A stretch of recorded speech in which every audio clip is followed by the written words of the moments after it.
Os nossos convidados estão aqui, né? Nós estamos conversando um pouco a respeito do clima político do nosso país. Queria perguntar a vocês o seguinte. Depois de tudo aquilo que as pessoas estão aos poucos se inteirando, o presidente Lula ainda é, o ex-presidente Lula, o presidente Lula, é ainda um forte candidato em 2018, depois de tudo isso? Que avaliação vocês fazem? Eu acho que ele ainda... Todo mundo está querendo saber, já me perguntaram 10 vezes só aí fora. Todo mundo o pessoal pergunta, mesmo aqui perguntou. Eu acho que ele ainda tem um capital político muito grande. E, enfim, levando em consideração a situação do PT, né, que tem várias lideranças que já saíram de cena e que não tem uma renovação geracional, que isso é muito importante e é, enfim, bastante triste, né? Eu acho que ele tem potencial político ainda. Se ele não cair na Lava Jato, vamos ver, o tempo dirá. E se ele continuar, se esse discurso seu, enfim, de ser perseguido, uma vítima política, se pega isso na militância e consegue extrapolar também para fora da militância, eu acho que ele tem um potencial interessante para 2018. Pensando que os outros partidos têm poucas figuras também com grande potencial, né? O PCdoB e o PDB não sabemos ainda, né? Contrapor a personalidade nós temos poucos nomes com essa personalidade e essa força política ainda. Edson. Veja, sem dúvida nenhuma, ele é uma figura de projeção nacional com forte enraizamento na consciência popular. Nós não podemos negar isso. Agora, há que se colocar grãos de sal. Se ele sai candidato, ele será um candidato forte. E aí há dúvidas.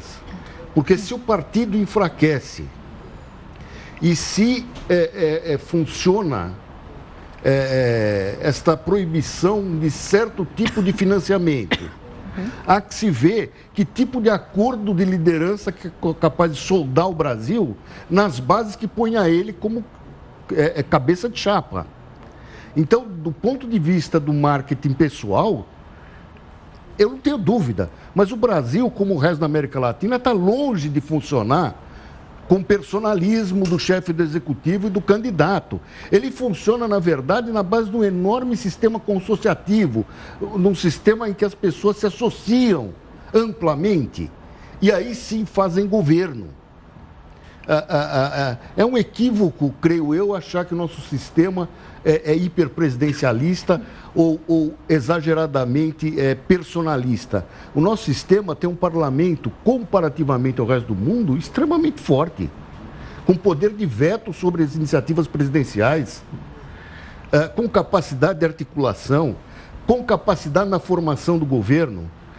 Eu tenho a impressão que a carta aos brasileiros, que solda uma aliança tática que elege Lula, tem pouca condição hoje de ser reproduzida nos moldes que permitam uma campanha vitoriosa.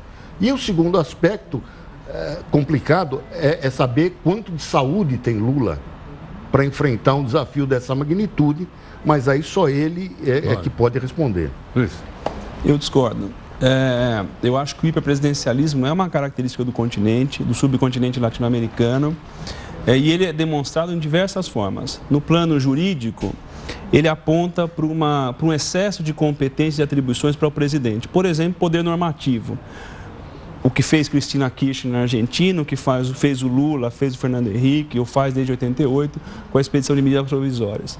Isso não é conhecido no constitucionalismo norte-americano, no presidencialismo americano, norte-americano. No presidencialismo americano, ou norte-americano, existe uma oposição clara do parlamento ao governo. Agora, que oposição é essa, por exemplo, que pesquisas, hoje eu não sei os dados, mas há 10 anos diziam que o governo tomava conta de 80% da agenda, 85% da agenda do parlamento, seja enviando projetos de lei, seja pedindo urgência, seja, na verdade, manipulando a utilização da agenda do parlamento. Fora isso, Heródoto, veja você a taxa de sucesso que nós temos no Brasil para a reeleição.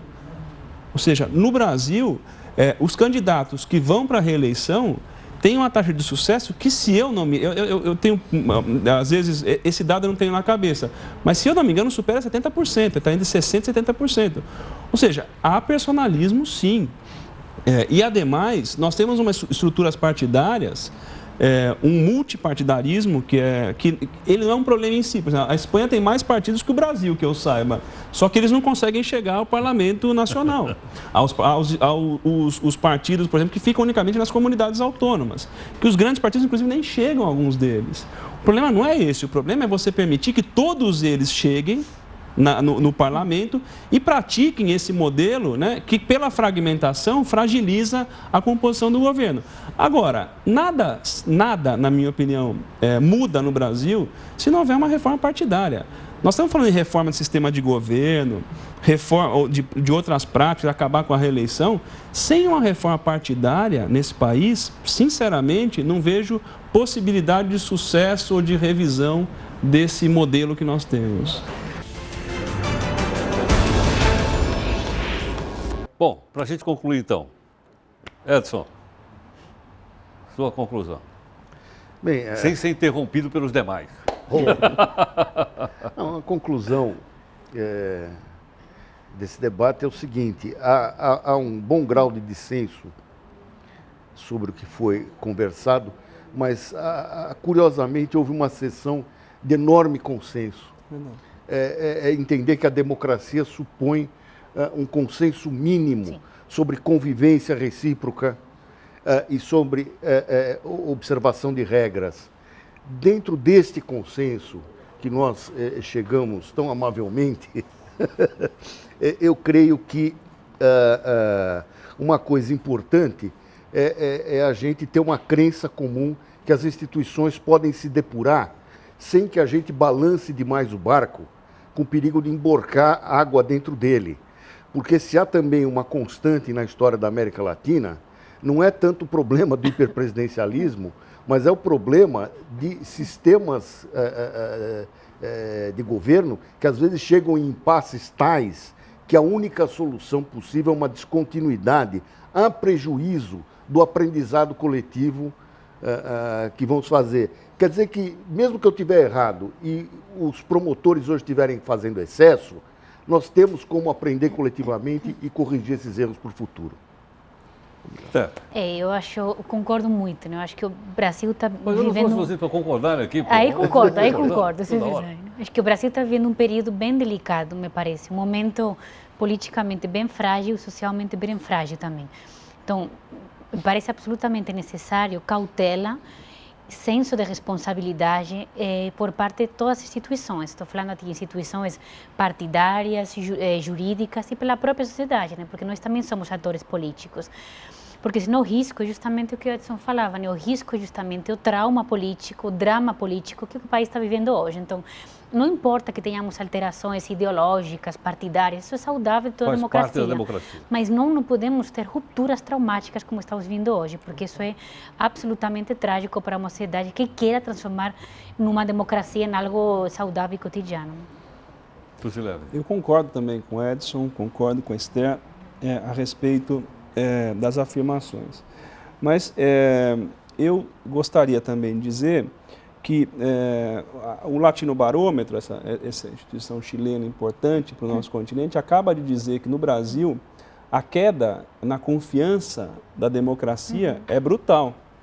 Ela caiu de 30 e poucos por cento para 17%. Imagine você, Heródoto, que 40 anos quase depois de uma transição dolorosa, de uma transição que custou vidas, que custou a retirada de uma porção de atores do cenário político e assim por diante, somente 17% dos brasileiros confiam na democracia. Esse é um dado brutal. É dramático. E esse é um dado brutal pelo seguinte, porque ele legitima os discursos do excesso, os discursos que apontam que a democracia é desnecessária. E esses discursos se veiculam essencialmente a partir de jargões, como o combate à corrupção, de jargões como a luta contra o outro, a luta contra o diferente, a luta contra a minoria. Isso é algo que nós precisamos trabalhar rapidamente, porque a retomada na confiança da democracia não é só da democracia representativa. Significa, na verdade, que milhares de brasileiros não têm interesse em participar, né, desses processos. Ou nós mudamos esse cenário, ou nós caminhamos para governos cada vez mais deslegitimados. Por fim, eu gostaria de deixar uma nota só, que é opinião pública, muito importante, mas opinião pública é para os processos algo bastante pernicioso. Há razões para que nós não elejamos os juízes. Claro. A principal delas é que eles combatam e protejam minorias não representadas. Se houver retrocessos em direitos de mulheres, negros, idosos, imigrantes, etc., o judiciário é a última barreira para a proteção desses que não estão representados. Luiz, obrigado pela gentileza. Obrigado mais uma vez. Esther, obrigado pela gentileza, viu? Obrigada. Edson, obrigado então mais uma vez. Muito obrigado, grato.